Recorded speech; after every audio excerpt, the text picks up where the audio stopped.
What's up, y'all?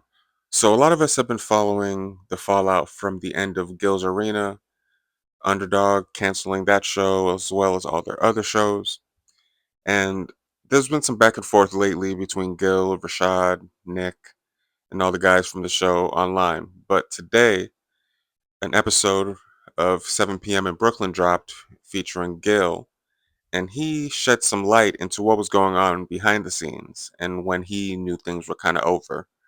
And I'll be honest, it's not making Rashad look good at all.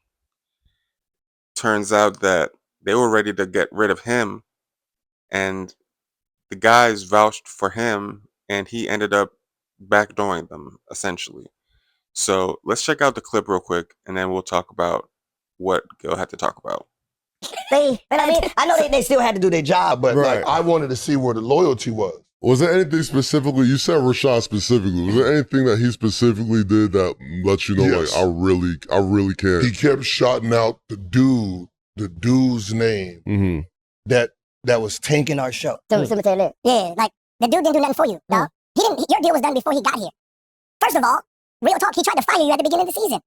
He tried to fire you at the beginning of the season.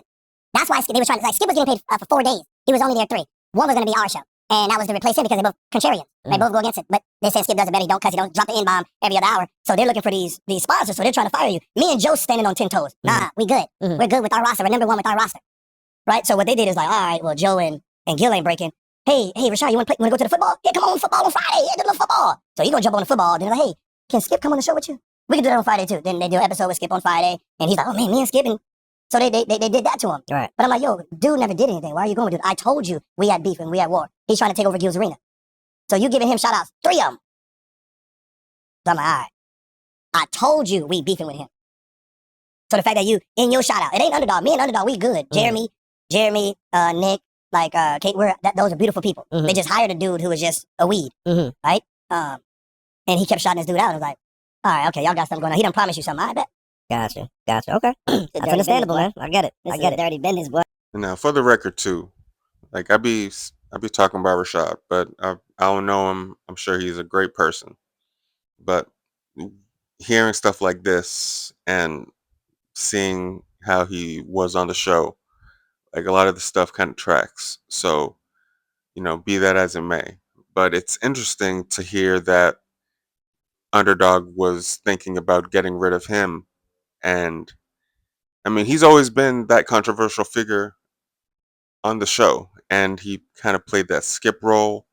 And he did it well. Sometimes, just like Skip, it was overboard, just doing too much, just trying too hard to be contrarian. But, it worked for him. That's what made the show what it was.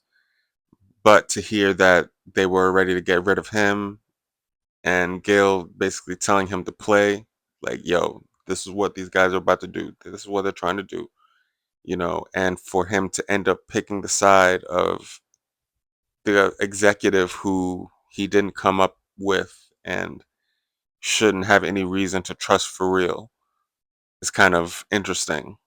It's a cautionary tale, if you will, because never trust the people in suits who come in trying to, you know, shake things up when you've already shaken the shit up. You know what I'm saying?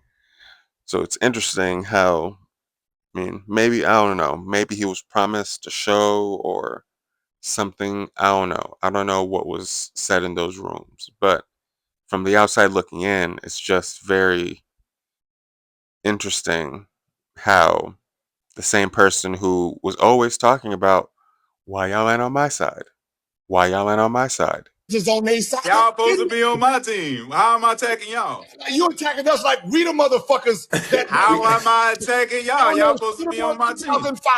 I know. When there was no side to be taken, but you still insisted people always take your side.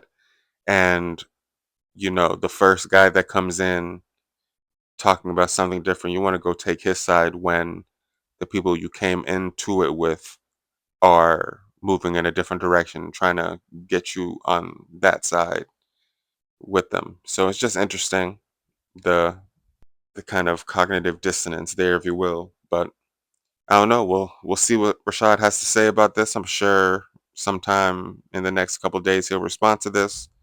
But interesting insight from Gil. Love getting these inside stories about the inner workings of the business of this thing. So catch you on the next one.